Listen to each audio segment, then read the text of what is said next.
नमस्कार दर्शकों, आप देख रहे हैं सिटी जंक्शन न्यूज़। मैं प्राप्ति शर्मा आप सभी का बहुत बहुत स्वागत करती हूं। सबसे पहले एक नज़र आज के खास खबरों पर। सन्मित्र हॉस्पिटल, जिंदगी की एक नई लाइफ लाइन। सन्मित्र मानस हॉस्पिटल, सीमेंट गोडाउन के पास, अकोट अकोला रोड, अकोला। आखिर बहुप्रतीक्षित अकोला अकोट रेल शुरू। सांसद राउत के विरोध में शिंदे गुट का आंदोलन और सन्मित्र मानस अस्पताल में आशा वर्करों का वर्कशॉप।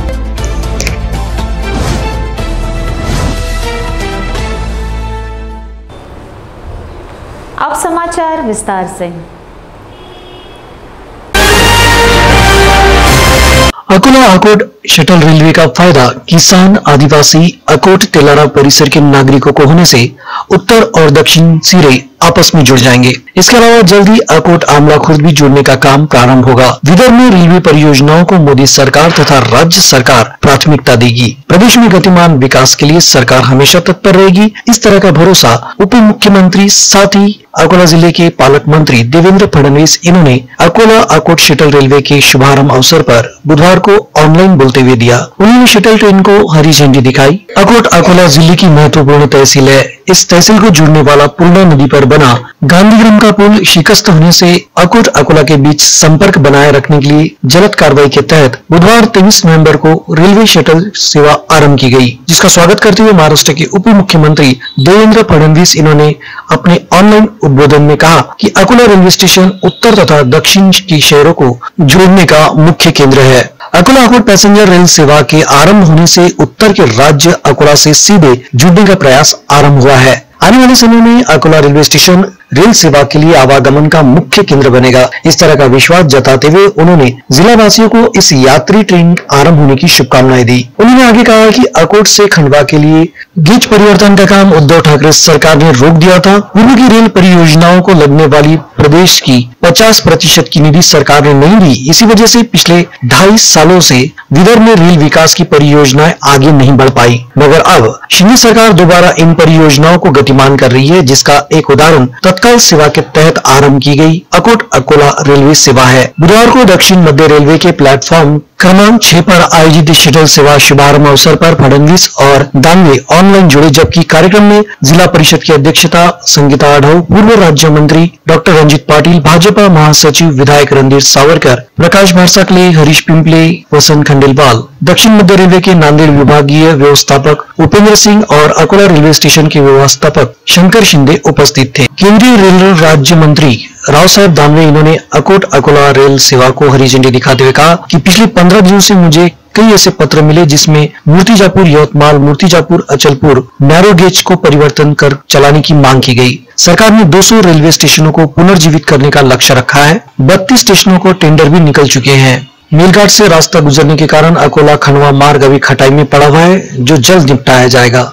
आपको बता दें कि ये रेल सुबह 7 बजे अकोला से निकलेगी और 8:20 पर अकोट पहुंचेगी और वहां से 9 बजे रवाना होकर अकोला में 10:20 पर पहुंचेगी। बाद में शाम 6 बजे ये ट्रेन अकोला से रवाना होकर 7:20 पर अकोट पहुंचेगी और वहां से फिर रात 8 बजे अकोट से रवाना होकर रात 9:20 पर अकोला पहुंचेगी। इस अवसर पर सिटी जंक्शन ने भी कई रेल यात्रियों से बातचीत की, उन्होंने अपनी भावनाएं व्यक्त की। आइए देखते हैं उसके कुछ अंश। क्या कहना चाहते हैं? धन्यवाद मोदी जी, धन्यवाद मोदी जी, अकोट ट्रेन चालू केल्याबद्दल मोदी जी का धन्यवाद। आप कुछ कहना चाहते हैं? जिला परिषद से आप? जिला परिषद से अब पिछले 2 साल से हम ट्रेन की राह देख रहे थे। अभी वो गांधीग्राम का पुल क्षतिग्रस्त हो गया है, इसकी वजह से हमारे को ड्यूटी पे जाने में बहुत दिक्कत होती है। अभी ट्रेन चालू हो गई तो उसमें थोड़ी सी राहत मिलेगी। तो मेरा ही कहना है कि इसका सुबह का टाइम जो है 6 का, तो अभी जो ऑफिशियल टाइम कभी होगा तो हमारे लोगों को बहुत अच्छा लगा। हमको सफर ये गाड़ी रेल चालू होने से बहुत सुविधा मिल गई, बहुत धन्यवाद होगा। ये सफ़र यहाँ पे फिलहाल में आपको अच्छा लग रहा है? नहीं, गाड़ी स्टार्ट हो गई, अच्छा लग रहा है। अच्छा लग रहा है। अभी बहुत दिनों के बाद तक ये ट्रेन बंद थी, जिसके कारण बहुत से लोगों को अकोट जाने में परेशानी हो रही थी। आज बहुत दिनों के बाद में वो समय आ गया, जो लोगों का इंतज़ार ख़त्म हो गया और आज से 2 समय में गाड़ी चलेगा। शिवसेना नेता विनायक राउत विदर्भ एक्सप्रेस से मुंबई के लिए रवाना हो रहे थे और इसी बीच मुंबई से जाने के लिए स्टेशन पर सांसद भावना गवली भी पहुंची थी। दोनों गुटों के नेताओं के साथ अपने अपने कार्यकर्ता भी मौजूद थे। इसी दौरान सांसद गवली दिखाई देते ही उद्धव गुट की शिवसेना की ओर से गद्दार की नारेबाजी की गई। इस मामले को लेकर कुछ देर तक स्टेशन परिसर में तनाव का माहौल था, जिसके विरोध में शिंदे गुट की शिवसेना ने बुधवार को सांसद विनायक राउत के पुतले का प्रतीकात्मक दहन कर स्थानीय ढींगरा चौराहे पर नारेबाजी की। महिला सांसद को लेकर की गई नारेबाजी उचित नहीं, जिसका निषेध जताया गया। इस आंदोलन के पश्चात सांसद विनायक राउत तथा नारेबाजी करने वाले कार्यकर्ताओं के खिलाफ अपराध दर्ज करने की शिकायत का ज्ञापन जिला पुलिस अधीक्षक को दिया गया। इस मौके पर शिवसेना के उपनेता तथा अकोला जिले के संपर्क प्रमुख गोपी किशन बाजोरिया, जिला प्रमुख अश्विन नवले, विठल सरफ, निवासी उप जिला प्रमुख योगेश बुंदेले, महानगर प्रमुख योगेश अग्रवाल, साथ ही महिला आघाड़ी की राजेश्वरी अम्मा सहित बड़ी तादाद में शिव सैनिक मौजूद थे। संमित्र मानस हॉस्पिटल द्वारा दिनांक 23 नवंबर 2022 को आशा वर्करों के लिए एक वर्कशॉप का आयोजन किया गया था, जिसमें संमित्र मानस हॉस्पिटल में महात्मा ज्योतिबा फुले जीवनदायी योजना के तहत किन बीमारियों का इलाज किया जाता है, वहाँ पे क्या क्या सुविधाएं उपलब्ध है, इसकी संपूर्ण जानकारी दी गई। इस कार्यक्रम में संमित्र मानस हॉस्पिटल के संचालक डॉक्टर दीपक केलकर, डॉक्टर स्वप्निल गावंदे, विभाग प्रमुख MD India health insurance private limited, इसके अलावा डॉक्टर अंकिता मटाले, जिला समन्वयक महात्मा फुले जीवनदायी योजना, इन्होंने सभी को मार्गदर्शन किया। इस समय आशा वर्करों ने कई सवाल किए, जिनके जवाब डॉक्टर दीपक केलकर, स्वप्निल गावंदे और अंकिता मटाले इन्होंने दिए और उनकी जिज्ञासाओं को शांत किया। जिसके बाद सभी आशा वर्करों ने संमित्र मानस हॉस्पिटल का पूरा जायजा लिया और सभी विभागों को भेंट दी और वहां के कामकाज को जाना। जिसके बाद सभी आशा वर्करों के लिए भोजन की व्यवस्था भी की गई थी। इस वर्कशॉप में 200 से ज्यादा आशा वर्कर शामिल हुई थी। इस कार्यक्रम को सफल बनाने के लिए संमित्र मानस हॉस्पिटल के CEO doctor Lucky Gupta, doctor Prashant Jawarkar, doctor Efaz Deshmukh, Sachin Lingot, Rashmi Deshpande, इन्होंने अथक परिश्रम लिए। दर्शकों, आपको बता दें कि संमित्र मानस हॉस्पिटल द्वारा 27 नवंबर 2022 को चौट्टा बाजार में महा आरोग्य शिविर का आयोजन किया जा रहा है, जिसका लाभ लेने का आह्वान भी संमित्र मानस हॉस्पिटल की ओर से किया गया है। आपको बता दें दर्शकों कि संमित्र मानस हॉस्पिटल में महात्मा ज्योतिबा फुले योजना के अंतर्गत सभी प्रकार की गंभीर बीमारियों का इलाज किया जाता है, वो भी मुफ्त में। संमित्र मानस हॉस्पिटल ये सभी अत्याधुनिक वैद्यकीय सुविधाओं के साथ ही अत्याधुनिक उपकरणों से लैस है। अकोला मनपा के अतिक्रमण निर्मूलन विभाग की ओर से चौथे दिन भी अतिक्रमण हटाओ मुहिम जारी रखी गई। गुरुवार को पूर्व जोन क्षेत्र में bus stand, post office, civil line चौक से लेकर जवाहर नगर तक कार्रवाई की गई। अतिक्रमण दल के आगमन से पूर्व ही अतिक्रमण धारकों ने अपना अतिक्रमण हटा लिया, तो दल के जाने के बाद चंद मिनटों में हालात जस के तस्बीर रहे। अकोला मनपा आयुक्त कविता द्विवेदी ने मंजूर विकास योजना अनुसार शहर की प्रमुख सड़कों को अतिक्रमण मुक्त करने के आदेश दिए थे। इसी वजह से सोमवार 21 नवंबर से अतिक्रमण निर्मूलन विभाग तथा नगर रचना विभाग ने कार्रवाई शुरू की है।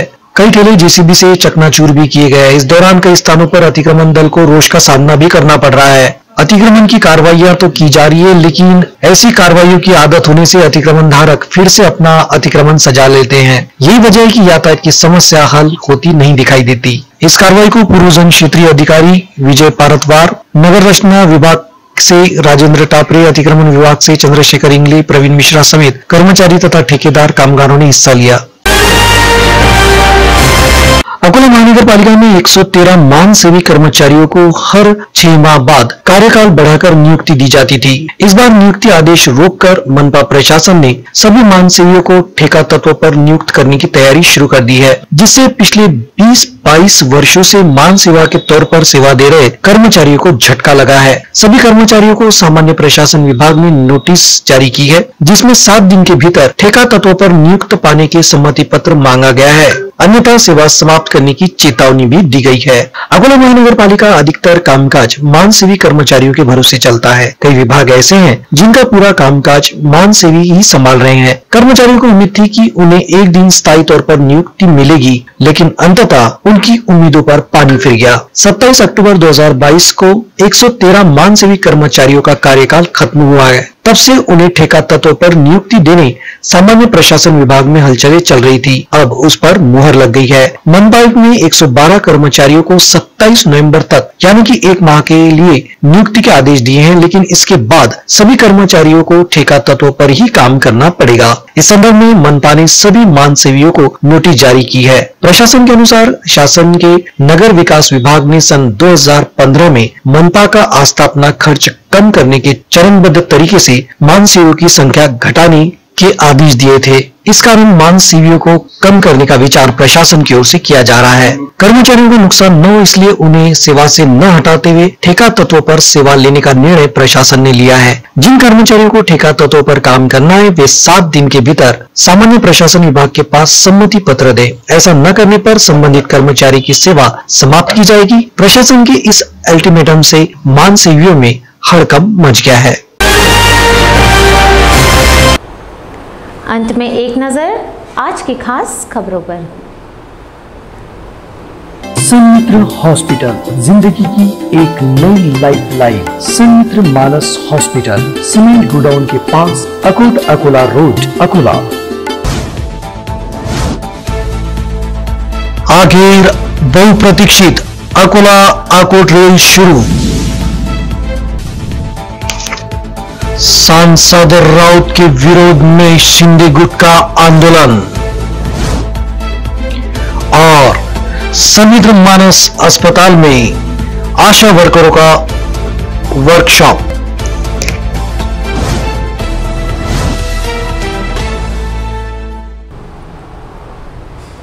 आज के लिए बस इतना ही। कल फिर मिलते हैं नई ताज़ा खबरों के साथ, तो बने रहिए सिटी जंक्शन न्यूज़ के साथ। सिटी जंक्शन, अपना चैनल, अपनी बात।